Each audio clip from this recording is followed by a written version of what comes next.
오늘 말씀의 제목은 직분자의 특권과 거룩이란 제목으로 말씀 나누기를 원합니다. 오늘 본문은 우리가 잘 아는 말씀입니다. 아론과 아론의 두 아들 나답과 아비후가 벌을 받아서 죽는 이제 그런 장면을 그리고 있습니다. 그런데 이 일들이 지금 언제 일어나고 있느냐면 아론과 이 아론의 아들들이 제사장이 되었습니다. 제사장이 막 되어가지고 하나님의 명령대로 이제 공동체, 이스라엘 공동체 전체를 위하여서 제물을 드리는 날이었습니다. 어떻게 보면 공적인 제사를 드리는 처음인 거죠. 첫 행사가 있는 날, 첫 시행이 있는 날이면 우리가 어떻습니까? 하나님께서 성막을 주시고 성막에서 어떻게 운용할 것들을 쭉 가르쳐 오셨고, 그리고 이제 모세로 말미암아 이 제사장 위임식의 과정을 8일 동안 거쳤습니다. 그리고 나서 이제 아론에게 처음 한번 시행하는 것을, 제사를 시행하는 것을 관리 감독한 다음에 이제는 직접적으로 모든 것을 아론에 넘기고 이 아들 제사장들과 함께 이 이스라엘 공동체 전체가 공적으로 하나님께 제사를 시행하는 첫날이라는 것이죠. 그러면 이 이스라엘 백성들이 지금껏 기다렸기 때문에 이 날에 대한 아마 기쁨과 기대와 감격이 있었을 것입니다. 그런데 놀랍게도 이들의 기쁨과 감격은 엉뚱하게 이제 두려움과 공포로 바뀔 수밖에 없었다는 것이죠. 왜냐하면 세우자마자 이 제사장 두 명이 나답과 아비후가 죽었기 때문이죠. 분명히 하나님께서 감격과 어떤 은혜의 시간을 주실 것이라고 이들이 기대했을 텐데, 이상하게도 하나님께서는 감격의 순간에 고통을 주고 계신다는 것이죠. 왜 하나님께서 이렇게 하실까요?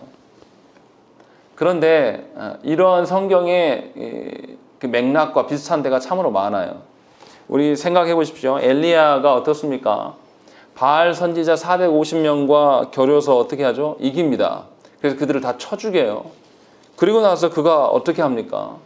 이세벨이 겁박하니까 도망해요. 이상한 거죠. 분명히 하나님께서 승리를 보이셨고 하나님께서 그 다음에 대한 더 큰 승리를 주실 것 같은 상상이 드는데, 이상하게도 엘리야는 두려워서 이제 도망했습니다. 또 생각을 해보십시오. 예수님께서 40일 금식을 하셨어요. 금식 끝나자마자 뭐 하십니까? 금식을 다 통과했으니까 우리 생각에는 이제 예수님이 어떤 어려운 과정들을 이겼으니까 다음 사건은 분명히 하나님의 인정하심이 있을 것 같은데, 뭐가 있냐면 사탄이 바로 시험하는 것이 나타나죠. 그러니까 성경을 보면 이렇게 우리의 기대와는 전혀 다른 방식으로 무엇인가시 세워지는 것을 볼 수 있다는 것이죠. 분명히 우리의 기대치는 이러한 일들이 있고 나면 다음에 더 이런 것이 있을 것이다 라고 우리가 상상을 하는데, 이상하게 하나님께서는 그러한 일들을 우리에게 주시지 않는다는 것이죠. 그리고 전혀 우리가 이해할 수 없는 방식으로 하나님이 일하고 계신다는 거죠. 과연 하나님께서 무엇 때문에 이런 일들을 하시는 것일까? 이것을 오늘 본문에서 보셔야 된다는 거죠. 사실은 참 기쁘고 좋은 날일 수 있는 이 날에 나답과 아비후가 벌받아 죽는 장면이 나타나는 것이죠. 이런 것도 똑같습니다. 사도행전에 보면 초대교회가 형성되고 하나님의 은혜 가운데 있는데 불쑥 무슨 사건이 터집니까? 아나니아와 삽비라가 죽는 사건이 드러나는 것이죠. 뭔가 초대교회 안에 확장과 부흥이 일어날 상황인데 이 사건으로 인하여서 움츠러들 것 같은 우리 생각이 드는데, 이상하게 하나님은 그 일들을 은혜 가운데 있을 때 한창 은혜인 교회 가운데 이것을 보여주신다는 것이죠. 이 의미가 뭘까? 이것을 우리가 한번 생각을 해봐야 된다는 것이죠. 우리는 교회의 부흥과 하나님의 다스림에 대해서 우리 마음대로 생각하는 경향이 있습니다. 그래서 하나님이 계획하시는 그것을 보는 게 아니라 우리가 기대한 것을 상상해요. 그래서 기대대로 안 되면 어떻습니까? 하나님을 원망하고 하나님 왜 이러는지 묻지 않아요. 그냥 하나님 원망하고 저주하는 것입니다. 그러니까 우리의 환경이 달라지면 우리가 당혹스럽게 하고 뭔가 거기에서 하나님을 떠나는 이유가 뭐냐면 우리 방식대로 하나님 일하심을 짐작하기 때문에 그래요. 그러나 성경에서는 그렇게 행하지 않는다라는 것입니다. 그런 점에서 오늘 본문의 의미를 다시금 보셔야 되는 것이죠. 뻔하게 나답과 아비후가 다른 불로 드렸기 때문에 죽었다, 말씀대로 살자, 이 이야기를 하려고 하는 것이 아니에요. 물론 그 부분도 있습니다. 자, 그러면 먼저 1절에 보시면 다른 불을 담아 여호와 앞에 분향했다라는 것이죠. 나답과 아비후가 정확히 어떤 행위를 해서 이런 일들이 일어났는지 성경은 말하고 있지 않습니다. 그냥 다른 불로 되었다는 것이 다른 어떤 하나님 주신 불이 아니라 다른 불을 가져온 것인지, 아니면 다른 장소에서 한 것인지, 아니면 하나님께 드려야 될 그 시간에 한 것인지, 그 시간이 아니고 다른 시간에 한 것인지, 또 뒤에서 9절에 보시면 포도주나 독주를 마시지 말라라고 모세가 또 권면하는, 아론이 권면하는 장면이 나타나는 것을 보면 이들이 술 먹고 지금 하나님께 드려서 이런 것인지, 이렇게 여러 가지 이야기들이 나옵니다. 근데 성경에서는 이것에 대한 언급을 하지 않아요. 그럼 우리는 이것에 대해서 무엇이 정답이다 알 필요는 없습니다. 중요한 것은 하나님의 말씀대로, 분명히 모세를 통하여서 하나님께서 명령하신 그대로 이들이 행하지 않고 있다는 것입니다. 이것이 중요한 것이지 어떤 방편으로 했기 때문에 하나님께 이랬는가, 이것은 별로 중요하지 않습니다. 3절 우리 한번 읽어보시죠. 3절 읽겠습니다. 시작. 모세가 아론에게 이르되 이는 여호와의 말씀이라. 이르시기를 나는 나를 가까이 하는 자 중에서 내 거룩함을 나타내겠고 온 백성 앞에서 내 영광을 나타내리라 하셨느니라. 아론이 잠잠하니. 여기 보시면 모세가 아론에게 하나님께서 이들을 죽일 수밖에 없는 이유를 3절에서 설명을 해주고 있습니다. 뭐라고 하시냐면, 하나님께서는 하나님께 가까이 하는 자 중에 하나님의 거룩함을 나타내겠고 온 백성 앞에서 온 영광을 나타내리라 라는 것이죠. 그러니까 하나님께서 가까이 하는 자를 통해서 하나님의 거룩과 하나님의 영광을 온 천하 가운데, 온 백성 앞에서 드러내기를 원했다. 그런데 그들이 하나님의 거룩과 하나님의 영광을 드러내는 것이 아니라 뭔가 다른 방식으로 서 있었다는 거죠. 하나님의 거룩과 영광이 아닌 다른 방식. 하나님의 거룩과 영광이라는 것은 무엇입니까? 하나님께서 우리에게 말씀하시는 대로 했을 때 드러나는 것이 하나님의 거룩이고 영광인 것이죠. 우리가 기대하는 바, 우리가 소망하는 바가 드러나는 것이 아니라 분명히 하나님께서 하신 그대로 행했을 때에 하나님의 거룩과 영광을 나를 통해서 사람에게 드러낼 수가 있다는 것입니다. 이 말은 반대로 이야기하면 분명히 하나님께서 아론과 그의 아들들을 가까이 두시기를 원하셨어요. 특별하게 선택하셔서 하나님의 거룩하심이 무엇인가 그들을 통해서 드러내셨단 말이에요. 사실 저와 여러분 중에 거룩한 사람이 누가 있습니까? 하나님의 거룩의 기준으로 이야기했을 때 우리 중에 이만하면 됐다라고 말할 수 있는 사람이 누가 있겠습니까? 사실 아무도 없죠. 그런데 하나님께서 그러함에도 불구하고 당신의 거룩과 당신의 그 영광스러움으로 말미암아서 그를 변화시키시고 하나님의 그 거룩과 영광을 그에게 주심으로 하나님의 어떠함을 사람들에게 보이겠다라는 것이죠. 나는 그런 존재가 아닌데 하나님께서 나를 들어서 그렇게 쓰시겠다라는 거죠. 그러니까 하나님께서 가까이 하심은 사실은 엄청난 특권입니다. 의무가 아니에요. 하나님께서 분명히 아무 능력 없는 나를 들어서 사용하고 계심, 이것이 하나님 앞에서 특권이고 하나님의 영광을 맛보는 일이라는 것이죠. 그러니까 이들은 하나님의 뜻대로, 하나님의 말씀대로, 그러니까 예전에 내 수준으로 생각했을 때 거룩과 영광으로는 하나님의 거룩과 영광을 나타낼 수가 없어요. 하나님의 선택을 받아서 특권을 받았으면 반드시 누구의 기준으로? 하나님의 기준으로 거룩과 영광을 고려해야 된다는 것이죠. 그래야 하였을 때에 백성들에게 하나님의 어떠함이 드러난다는 거죠. 그러니까 하나님께서 택한 자들은, 하나님께서 직분을 주셔서 세우신 자는 일반 세상의 어떤 도덕적인 윤리적인 기준으로서의 거룩과 영광을 이야기하면 곤란하다는 거죠. 그게 아니고 하나님 앞에서 더 높은 윤리가 필요하고 더 높은 거룩이 필요하고 이것이 당연한 것이죠. 그러니까 이런 거예요. 어떤 목사님이 있는데 이 목사님에 대해서 안 좋은 소문이 돌면 그것에 대해서도 민감하게 반응하고 그 소문이 돌지 않도록 행동해야 되는 것이 하나님 부르신 자의 합당한 태도라는 거죠. 목사인데 정치권에 기웃거린다, 이 소문이 돌면 부끄럽게 웃길 줄 알아야 돼요. 목사가 도리어 나는 이 세상 기준으로서의 목사가 아니라 하나님이 부르신 기준으로서의 목사이기 때문에 구설수에게 휘말리는 것 자체도 부끄럽게 여길 줄 알아야 되는 것이죠.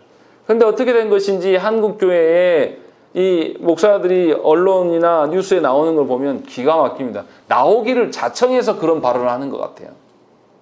그런 분들이 참 많아요. 그냥 목사님들만 말하려고 하는 게 아니죠. 교회 안에 직분자들 어떻습니까? 뉴스만 켰다 하면 뭔 비리와 연루된 것이 다 장로 권사들이에요. 하나님께서 부르신 자들의 그 특권을 안다라면 나를 통해서, 나 같은 것을 통해서 하나님의 거룩과 영광을 세상 가운데 드러내기를 원하셨다라면 우리는 당연히 하나님 앞에서의 그 높은 윤리와 거룩함이 우리 가운데 있어야 됩니다. 세상의 논리로 말하는 게 아니라. 세상의 논리는 어떻습니까? 기브 앤 테이크예요. 저 사람이 나한테 잘해주면 나도 그냥 그만큼 해준다. 그런데 하나님께서 우리에게 그렇게 대하셨습니까? 우리를 그렇게 부르셨어요? 그러면 우리 중에 택함을 받을 자 아무도 없는 거죠.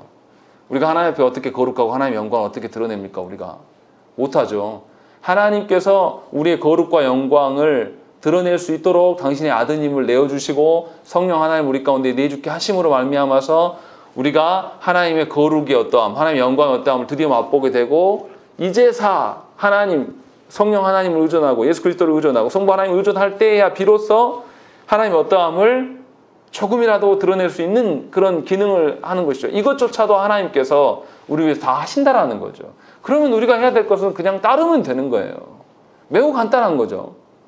우리가 그렇게 할 수 있는 능력은 없으나 하나님을 의존해서 하나님의 그 엄밀한 기준 앞에 더 예민하게 반응할 수 있는 정도의 어떤 것이 우리가 필요한 것이죠. 하나님께서 지금 이것을 요구해요.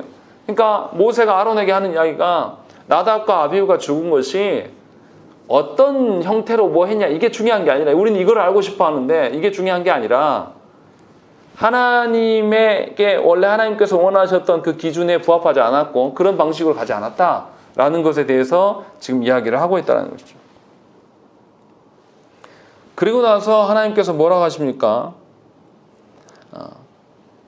그 나머지 형제들 엘르아살과 이다말에게 형제들의 그 죽음 앞에서 하지 말아야 할 것들을 계속 명령하고 있습니다. 생각을 해보세요. 자기 가족 형제들이 그날 한날 하나님께 진노로 말미암아 불태워 죽었단 말이에요. 그것도 이스라엘 사람 다 보는 앞에서. 그러니까 죽었으면 부끄러운 일이고 집안의 수치예요. 아론도 마찬가지입니다. 그런데 모세가 그들을 전혀 위로하지 않습니다. 4절 한번 읽어보실까요? 읽겠습니다. 시작.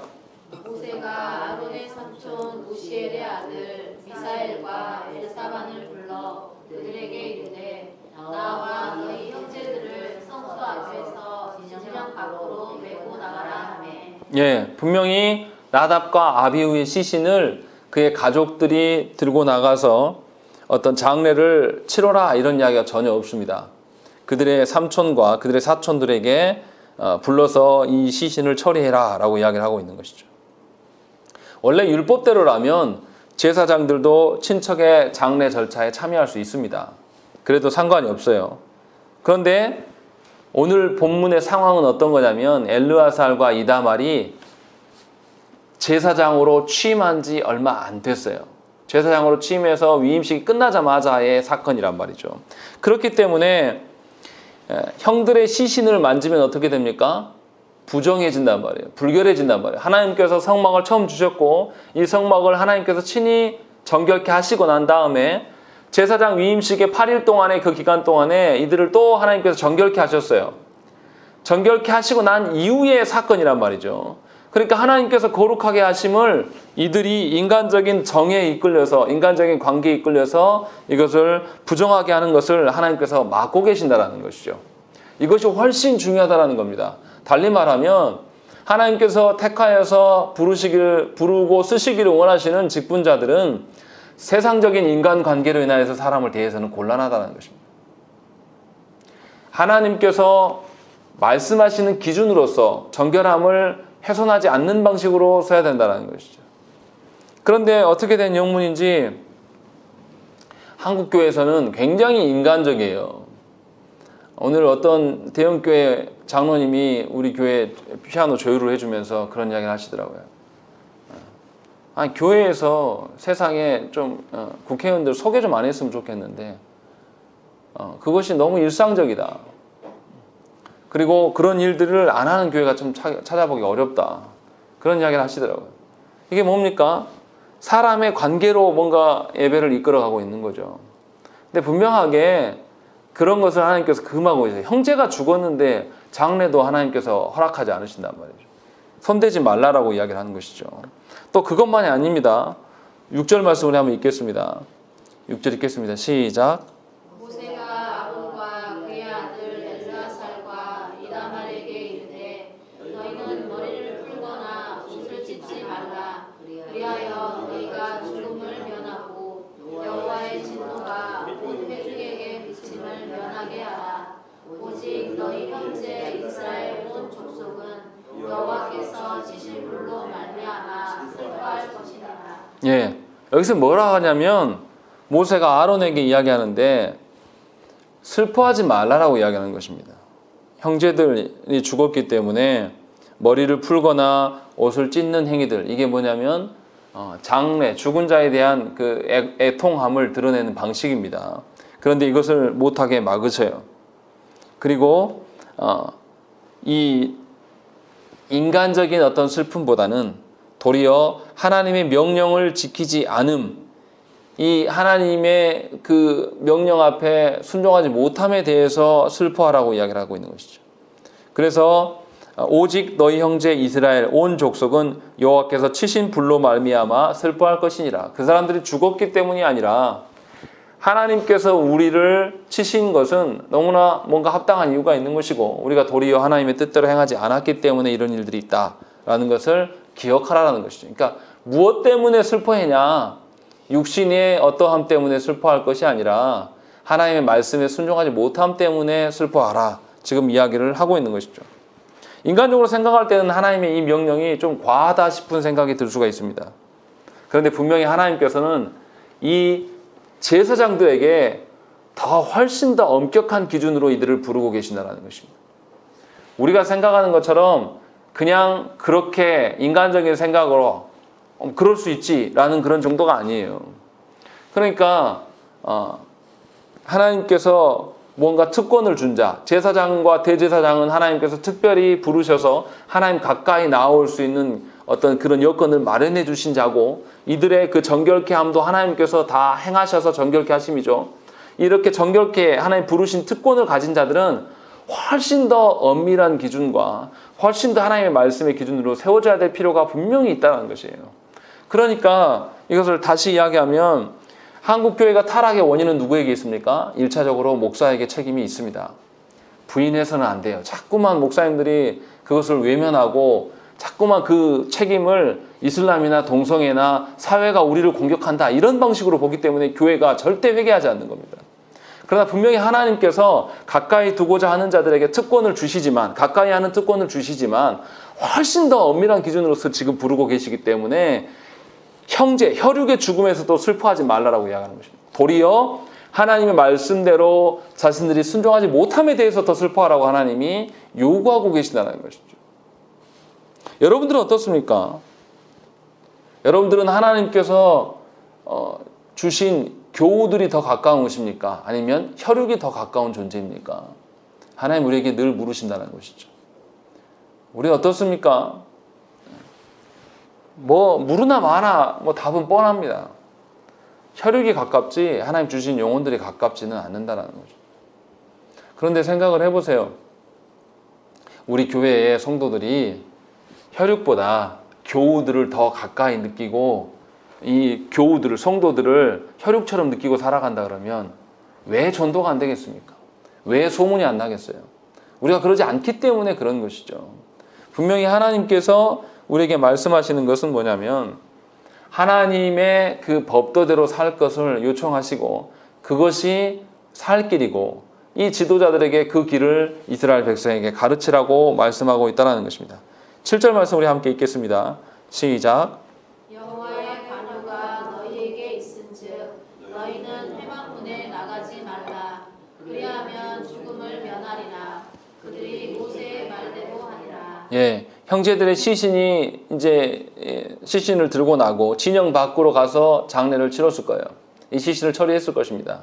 그런데 그 형제들의 마지막 가는 길을 보겠다고 회막문을 나서게 되면 다 죽게 될 것이다 라고 하나님이 분명히 경고하고 계신다는 것입니다. 그러니까 육신의 형제들의 죽음, 어떤 혈육의 죽음, 이것을 하나님 중요시 여기지 않는다는 것이죠. 하나님께서 직접 보고자 하는, 하나님께서 우리의 중심을 보고자 하는 것이 무엇인가를 지금 말하고 있는 것입니다. 그러니까 교회 안의 직분자들, 성도들이라면 하나님의 그 주신 기준대로 우리가 살아가야 되고 생각을 해야 되는 것입니다. 그런데 이 하나님께서 주신 그리스도의 피로 맺어진 형제가 훨씬 더 중요한 것이고, 이 형제들을 하나님 나라에서 봐요. 미안하지만 아무리 내 자식이고 내 형제고 혈육이어도 그리스도 안에 있지 않으면 하나님 나라에서 안 볼 사람들이에요. 기껏해야 앞으로 이 땅에서 살면서 뭐 저 같은 경우 얼마나 살겠습니까? 3, 40년 동안에 그냥 형제고 친척인 것이에요. 믿음 안에서 안 살면 더 이상 그 가치가 없어요. 이제 하나님 나라 가면 그 사람과 나하고 아무 상관이 없습니다. 그런데 우리는 겨우 3, 40년 유지될 관계를 위하여서 영원한 하나님 나라의 관계들을 저버리는 거예요. 그것에 대해서 지금 이야기를 하고 있는 것입니다. 그래서 분명히 이스라엘 온 족속이 이렇게 될 것이다. 그 손이 너에게 달려있다 라고 지금 이야기를 하고 있는 것입니다. 하나님의 그 마음은 어떠한 마음입니까? 아론과 그의 아들들이 제사장으로 하나님께서 발탁하실 때 뭔가 그들 자체에 가치가 있고 그럴 만한 존재들이어서 그들을 선택한 것이 아니에요. 그냥 하나님의 일방적인 은혜로 그들을 선택한 것입니다. 그러니까 하나님의 특권을 받은 자들은 분명하게 그에 합당한 엄격한 하나님의 기준이 있어야 된다는 것입니다. 그리고 그 기준을 넘어설 때 하나님은 그냥 간과하지 않으시고 반드시 극한 고난과 아픔을 주실 것이라는 것을 우리에게 보여주고 계신다는 것이죠. 교회 직분자들도 똑같습니다. 원래 우리가 어떤 자들입니까? 죽었어야 될 자들이에요. 그런데 하나님께서 우리를 은혜로 말미암아 우리를 하나님 자녀되게 하시고 거기서 멈추지 않고 직분까지도 허락하셨습니다. 그러면 우리는 이제는 살아난 자, 부활된 자이기 때문에 주께서 새롭게 정해놓은 그 질서대로 살아가야 됩니다. 그 명령대로 살아가야 돼요. 근데 어찌된 영문인지 성도가 되었음에도 불구하고 옛 기준으로 살아갑니다. 성도가 되었는데도 돈이 중요하고 세상의 가치가 훨씬 더 중요하죠. 그래서 직장이 부르면 가도 하나님의 예배로 불러도 우리는 응하지 않는 겁니다. 아주 쉽게 뭔가 내 육신의 연약함이 잠깐만 드러나도 우리가 옛 질서에 젖어 살아가기 때문에 하나님께 예배하는 것을 소홀히 하는 것이죠. 그냥 한 번에 허물어뜨리는 것이죠. 그러니까 자신의 정체성이 무엇인지를 몰라요. 이것이 과연 성도라 할 수 있겠습니까? 회심한 자가 어떻게 자신이 하나님의 부름 앞에 모를 수가 있겠습니까? 저는 도리어 그런 분들에게 묻고 싶어요. 자기 본인이 회심한 자라고 우길지 몰라도 제가 볼 때는 아니에요. 하나님께서도 아마 그러실 겁니다. 분명히 우리가 직분자가 되었고 성도가 되었음에도 불구하고 자신의 정체성에 대해서는 전혀 고려하지 않고 내 마음대로 살아가는 것, 그리고 그 정체성을 드러내지 않고 살아가는 것, 이것은 하나님 앞에서 큰 죄악이라는 것입니다. 분명히 저와 여러분들은 하나님 앞에서 내 자신을 돌아보면서 그런 질서로 살아가셔야 돼요. 그러니까 세상의 원리와 세상의 질서대로 살아가는 것이 아니라 하나님 앞에서의 그 질서대로 살아가는, 그러니까 세상 사람들이 볼 때 우리는 이상한 존재인 것이죠. 세상의 기준과 가치로 살지 않기 때문에. 그런데 한국교회 성도들이 어떻습니까? 두 가지 법 안에서 줄타기를 해요. 이게 완전히 교묘한 겁니다. 자기가 좀 어려움에 처하면 갑자기 신분을 전환해서 하나님의 성도이고 직분자인 척하면서 하나님께 울며 불며 도와달라고 이야기합니다. 그것도 살만하면 어떻습니까? 세상의 기준으로 싹 넘어가서 세상의 기준 달라고 하나님께 또 기도하는 거죠. 그러니까 줄타기를 하는 거예요. 이리 갔다가 저리 갔다가 이리 갔다가. 하나님이 언제 이 세상에 줄에 탄 사람 딱 끊어버리시고 종말을 하실지 알지 못하는데 계속 줄타기 하면서 왔다 갔다 하는 것이죠. 얼마나 위험합니까? 곧 있으면 이 썩은 줄은, 세상의 줄은 하나님 끊어버리실 텐데 그것에 대한 생각이 없어요. 그래서 두 가지 기준으로 살아가는 것입니다. 제가 우리 교회 개척하기 전에 제가 아는 교회에 제 친인척인 목사님인 교회에서 설교를 몇 개월간 했어요. 그때 제가 보고 느끼고 안타까운 건 뭐냐면 목사님과 친인척인 분들이 두 가지 기준으로 살아갑니다. 자기 이로울 대로 이야기해요. 자기 이로울 때는 목사님이라 했다가 또 자기 불리하면 또 혈육의 관계를 또 불러요. 그러면서 서로 원망하고 소문하고 있는 거죠. 죄송하지만 교회 안에서 하나님이 주신 그 기준대로만 살아야지 이 기준 놔두고 또 혈육의 기준으로 이야기를 하면 말씀도 목양도 절대 못 받습니다. 혈육의 관계로 여기 서 있는 게 절대 아니에요. 그건 어리석은 것입니다. 그럴 거면 차라리 그냥 아무도 없는 남남인 교회 가서 신앙생활 하는 게 서로에게 유익이 있습니다. 그것이 하나님 나라의 백성의 기준이고 질서예요. 제가 왜 이렇게까지 이야기를 합니까? 분명히 두 가지 기준에서 줄타기 하시면 안 된다는 것이죠. 하나님께서 말씀하신 그 질서대로에 우리가 서 있어야 되는 것이죠. 목사와 성도의 관계로 있는 것이지 그것 아닌 혈육의 관계로 있는 거라면 큰 착각 속에 살아가고 있는 거예요. 그렇기 때문에 저와 여러분들이 분명히 하나님께서 우리를 성도 되게 하셨고 하나님께서 우리를 직분자 되게 하셨기 때문에 하나님의 그 엄격한 기준으로 우리 자신을 돌아보며 사셔야 된다는 것이죠. 제가 여러분들에게 복을 빌어줄 수 있는 그 근거는 무엇입니까? 하나님이 저를 목사로 부르셨기 때문에 그것에 근거해서 하나님의 질서와 그 기준으로 말미암아 하나님의 복을 빌어줄 수밖에 없는 것이지 세상에 어떠한 것을 빌어주려고 여기 서 있는 게 아니란 말이에요. 오늘 말씀에서 이야기하는 게 바로 그 부분입니다. 혈육의 관계에 대한 이야기를 다 끊어버려요. 그리고 회막문 밖에도 나가지 말라고 말씀하고 계신다는 것이죠. 생각을 해보세요. 왜 하나님께서 이 엄격한 이야기들을 이제 제사가 막 시작하자마자 이 일들을 보여주실까요? 하나님 보세요. 하나님 처음 천지 온 우주 만물을 창조하셨어요. 에덴 동산에서 아담과 하와가 얼마나 살았을까요? 몇백 년 살다가 죄 지었을까요? 그러면 자녀가 이미 나왔겠죠. 아담과 하와는 성인으로 하나님 창조하셨어요. 아기로가 아니라. 그러니까 당시에 바로 아기를 낳을 수 있는 구조란 말이에요. 그런데 아기가 타락한 다음에 난단 말이에요. 그러면 이 사람들이 채 창조한 지 얼마 안 돼서 타락했다는 소리예요. 왜 하나님께서는 이렇게 에덴 동산을 창조하시고 얼마 되지 않은 그 시점에서 타락을 보게 하시고, 물론 하나님 하신 거 아니라 그들이 타락했지만 에덴 동산에서 쫓겨나게 하셨을까요? 또 노아의 방주 사건을 생각을 해보세요.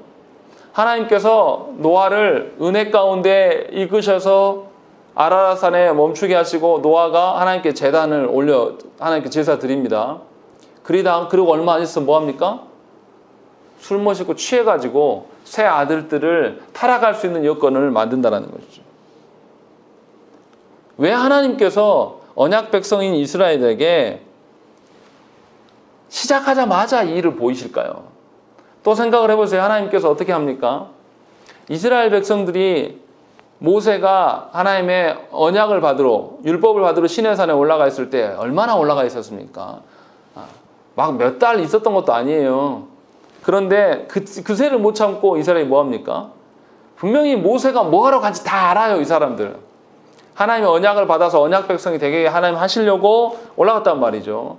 알고 있는데도 그새를 못 참고 이들이 뭐합니까? 금송아지를 만드는 거죠. 그러니까 사람이 어떠한 존재인가를 하나님께서 알려주시는 거예요. 하나님이 말씀을 줘도 하나님의 뜻을 우리에게 보여줘도 우리 능력과 우리 힘으로 그것을 달성할 수 없다라는 것을 하나님께서 미리 알려주시는 거죠. 시작하자마자. 오늘 본문의 말씀도 그겁니다. 하나님께서 사람의 죄성과 그 본성의 어떠함을 너무나 잘 아셔서 이스라엘의 첫 공식적인 제사 앞에서 바로 희망을 주기보다는 할 수 있다, 하면 된다, 이것을 보여주기보다는 온 이스라엘에 대해서 하나님 앞에서 그 사람됨의 죄성과 본성이 무엇인지를 분명히 보여주셔서 그들이 하나님의 뜻대로만 진행해야지 하나님의 제사가 이루어질 수 있다라는 것을 시작전부터 알리고 계신다는 것이죠. 이것이 하나님의 은혜입니다. 얼마나 하나님께서 우리를 잘 아셔서 우리에게 이렇게 베푸시겠습니까? 우리 하나님께서는 육신의 부모가 자녀를 사랑하는 것보다 훨씬 더 우리를 사랑하시고 잘 아셔요. 그래서 하나님이 제도를 주셨음에도 불구하고 첫 제사부터 하나님께서 우리의 죄악됨이 무엇인지를 보여주셔서 우리가 탈선하지 않도록 하나님께서 막아주고 계신 거예요. 이것이 하나님의 은혜입니다. 전혀 실망스럽고 괴로운 일이 아니에요. 분명히 하나님께서 우리에게 요구하시는 것은 뭐냐면 우리 각자가 하나님의 부르심에 맞게 합당하게 성도인 건가, 또 우리 각자가 하나님 앞에서 부르신 직분자인가를 점검하는 기회를 삼기를 원하신다라는 것이죠. 그래서 교회가 새로 세워졌으면 여러분 자신을 돌아보셔야지 뭔가 여러분의 능력으로 뭘 하려고 하지 마세요. 교만한 겁니다. 교회를 무너뜨리는 것밖에 되지 않아요. 하나님 말씀에 지금도 순종 안 하는데 사람이 많아지면 얼마나 순종하지 않겠습니까? 자기를 드러내고 자기 힘대로 안 되면 사람들에게 싸우고 다투고 교회 분열하는 주범이 될 거란 말이에요. 하나님 그것을 너무나 우리를 잘 아시고 그래서 우리에게 더디하시고 느리게 하셔서 우리 중에 죽은 사람은 없잖아요. 최소한. 나답과 아비후는 이스라엘 백성들은 죽였단 말이에요. 하나님 얼마나 비극적인 사건입니까? 인간적인 입장으로 봤을 때. 그런데 하나님 우리에게 그렇게 하지 않으시고 은혜를 주셔서 더디하게 하시고 하나님의 말씀에 집중할 수 있는 기회를 주신단 말이에요. 그럼 우리가 여기서 성장하고 자라야죠. 하나님의 말씀대로 순응할 수 있는지 우리가 열심을 내야 되는 것이 당연한 것입니다. 초대교회에서도 그래서 하나님께서 은혜로운 순간에 아나니와 삽비라 사건을 주셔서 경고하시는 거예요. 초대교회 공동체를 향해서 너희 힘으로 하는 것이 아니라 하나님 앞에서 어느 누구도 속일 수 없다. 다른 마음으로 품고 행하는 자들에 대해서 하나님께서 경고하시는 것입니다. 저와 여러분들이 분명히 하나님께서 우리를 왜 더디하시는가, 우리의 가정 안에 왜 이런 어려움을 주시는가, 이것 안에서 괴로워하고 낙심하고 낭망할 것이 아니라 우리 자신을 하나님이 부르신 성도다운 것인가, 하나님이 부르신 직분자다운 것인가를 돌아보시는 기회로 삼으셔야 돼요. 이것이 은혜란 말이죠. 제사장들에게 무엇을 가르칠 것인가를 8절부터 11절에서 이야기를 해요. 두 사람이 죽는 사건이 끝나자마자 하나님께서 아론을 불러서 제사장의 규례를 말씀하십니다. 그런데 갑자기 술 먹는 이야기가 나와요. 좀 이상하죠? 왜 갑자기 술 먹는 이야기? 분명히 하나님께서 이 제사장들에게 확고한 어떤 기준을 마련해 주시기 위해서 이들이 또 인간적인 형제와 아들의 죽음으로 인해서 슬퍼하고 괴로워할 것을 하나님 아셔서 그 기준이 아니라 하나님의 기준을 세우기 위해서 이 말씀을 하셔요. 근데 뭐라고 하시냐면 거룩한 것과 부정한 것을 10절 말씀 보시면 그리하여야 너희가 거룩하고 속된 것을 분별하며 부정하고 정한 것을 분별한다. 분명히 분별력에 대한 이야기를 하고 있는 것이죠. 술 마시면 어떻게 됩니까? 왜 세상 사람들이 술 마시는 걸 좋아합니까? 알딸딸해서 분별력이 상실되거든요. 괴로운 일들을 잊을 수 있거든요. 그래서 술 먹기를 원해요. 그런데 술 마시고 나서 깨면 어떻습니까? 그 괴로웠던 일들이 깨끗하게 잊혀집니까? 아니죠. 또 새롭게 돌아와요. 그럼 어떻습니까? 또 술을 마시는 거죠. 그런데 하나님께서 분명히 뭐라고 하냐면 거룩하고 속된 것을 분별해야 된다. 누가요? 제사장들이 이 일들을 해야 된다 라고 이야기하면서 분별에 걸리적거리는 것들, 분명히 하나님의 기준으로서 올바른 것을 분별해야 되는데 그 분별력을 흐리게 하는 것들을 다 제거하라고 하나님이 말씀하고 있다는 것이죠. 그래서 세상에서 가장 거룩한 장소, 하나님이 임재하시는 그 장소에서 가장 거룩한 기준으로서 고퀄리티의 그 기준으로서 무엇인가를 분별해내야 되기 때문에 흐려진 판단력으로는 안 된다는 거예요. 물론 하나님께서 판단케 하시지만 우리 편에서도 뭔가 노력을 해야 되지 않겠습니까? 하나님의 하심에 기대함으로 응함으로 말미암아서 그 이야기를 하고 있는 것이죠. 그러니까 하나님 앞에서 분명히 절제할 수 있도록 분별력을 주시는 것이 얼마나 큰 은혜인지 아셔야 된다는 거죠. 그래서 분명히 하나님께서 위탁해 주신 그 사명을 진행함에 있어서 신자의 판단력을 흐리게 하는 모든 것들을 제거하라고 하나님께서 말씀하신다는 것이죠. 저와 여러분들도 하나님 앞에 서는 것에 있어서 방해가 되는 요소들을 제거해야 됩니다. 저는 전에도 말씀드렸지만 제 자랑이 아니라 그래서 아이들이 가장 이뻐 보일 때 항상 기도해요. 하나님, 저 자녀 제 자녀 아닙니다. 꼭 기억하게 해주십시오. 하나님이 달라고 하실 때 내놓을 수 있는 그런 자 되게 해주십시오 라고 늘 기도해요. 두려워요. 괜히 제가 하나님 자녀들을 더 사랑해서 하나님의 진노 가운데 자녀들이 살아갈까 봐 저는 그것이 사실 더 두렵습니다. 이건 옳게 사랑하는 게 아니에요. 하나님이 더 사랑해 주실 수 있도록 내가 뒤로 빠져준 거, 이게 훨씬 더 필요하다는 거죠. 그리고 이제 12절부터 20절까지 하나님께서 무슨 이야기를 하시냐면 먹는 문제를 이야기를 하십니다. 13절 말씀 우리 한번 읽겠습니다. 읽겠습니다. 시작. 이는 여호와의 화제물 중 내 소득과 내 아들들의 소득인즉 너희는 그것을 거룩한 곳에서 먹으라. 내가 명령을 받았느니라. 예, 분명히 하나님께서 이 제사장들의 소득이다라고 말씀하시면서도 소득이면 어떻습니까? 그들의 사유재산이라고 인정해 줘야 될 것 같은데 사유재산으로 인정하지 않습니다. 뭐라고 그러시냐면 거룩한 곳에서 먹어라. 아무데나 너희 집 갖고 가서 먹어라. 이게 아니라 하나님이 말씀하신 정결한 곳에서 먹어라. 지금 이야기를 하고 계시는 거죠. 그런데 문제가 생겨버렸습니다. 16절 읽어보겠습니다. 16절 읽겠습니다. 시작.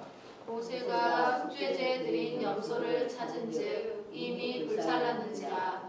그가 아론의 남은 아들 엘르아살과 이다말에게 노하여 이르되. 예, 속죄제에 남은 것. 그러니까 속죄제를 올려드릴 때 어떻습니까? 하나님께 피를 하고 그 기름 부분들을 내장이나 기름 부분들을 하나님께 태워드리고 남은 부분은 제사장의 것이란 말이죠. 그런데 이 제사장의 것인데 불살라 버렸어요. 안 먹고 태워버렸단 말이죠. 그러니까 모세가 아론에게 불같이 화를 냅니다. 분명히 나답과 아비후가 하나님의 명령대로 행하지 않아서 이미 죽었는데 이 일들 또 하니까 모세가 놀란 거예요.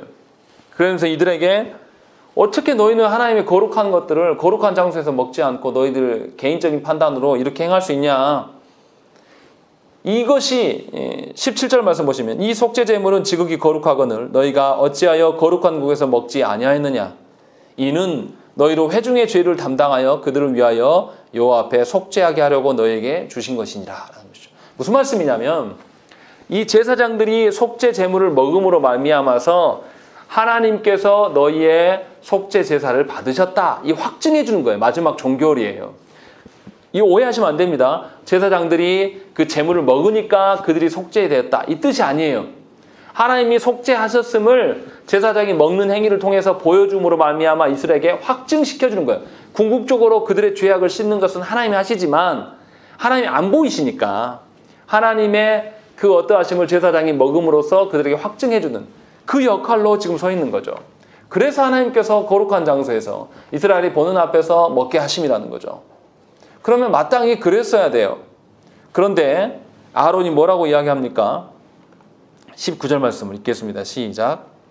아론이 모세에게 이르되 오늘 그들이 그 속죄제와 번제를 여호와께 드렸어도 이런 일이 내게 임하였거늘 오늘 내가 속죄제물을 먹었더라면 여호와께서 어찌 좋게 여기셨으리요. 예, 아론이 뭐라 그러냐면 이미 오늘 나답과 아비후가 하나님 앞에 부정하게 행했는데 부정한 그런 제사장의 그 역할로서 우리가 또 그거 부정한 우리들이 하나님의 그 속죄제물을 먹는 것 자체도 하나님께 너무 죄송스러운 거 아니냐.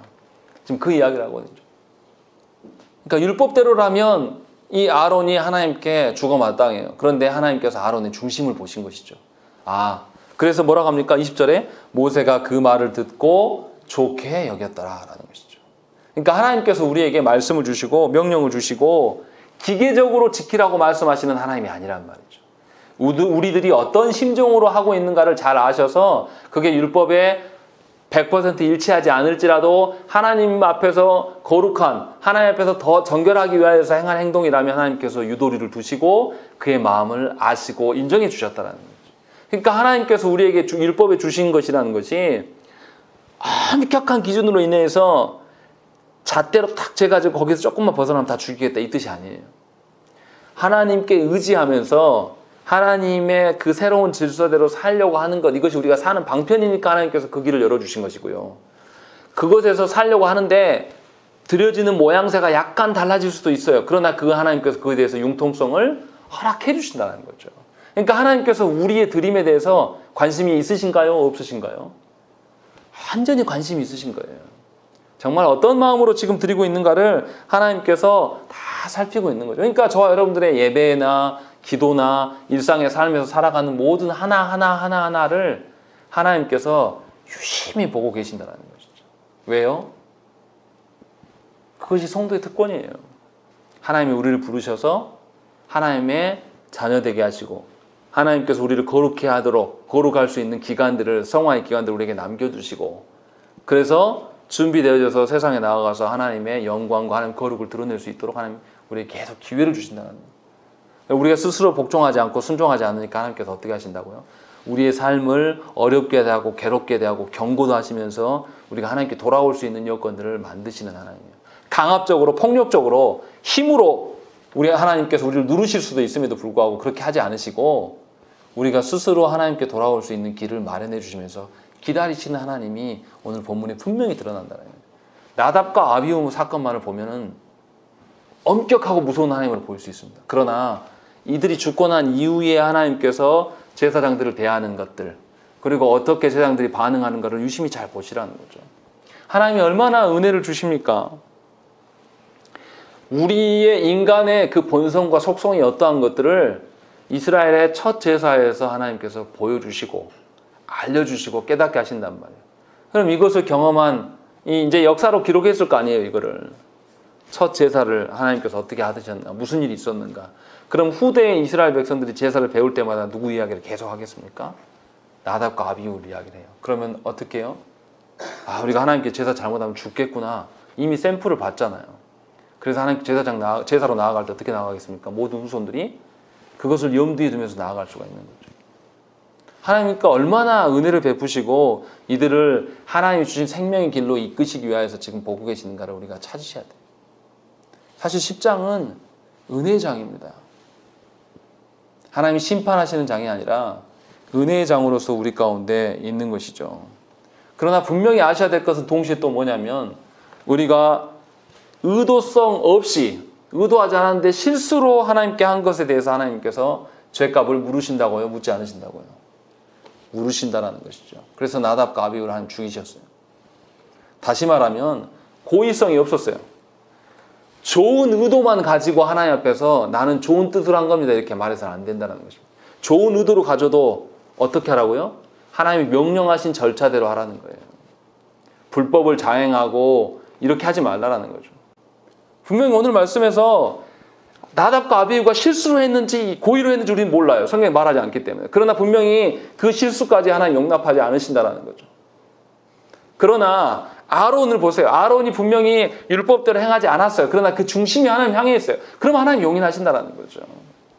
그러니까 저와 여러분들이 아무리 좋은 의도로 가져 있다고 해도 과정이 하나님의 영광을 드러낼 수 있는가를 잘 생각을 하셔야 돼요. 교회가 불법을 자행하면서 사회법을 하지 말라고 말해야 돼요. 안 해도 우리 하나님 하실 수 있어요. 이것을 안 믿는단 말이에요. 저와 여러분들이 분명히 오늘 말씀을 통해서 하나님이 의도성이 있는지 없는지 간에 실수하심에도 분명히 확인하신다.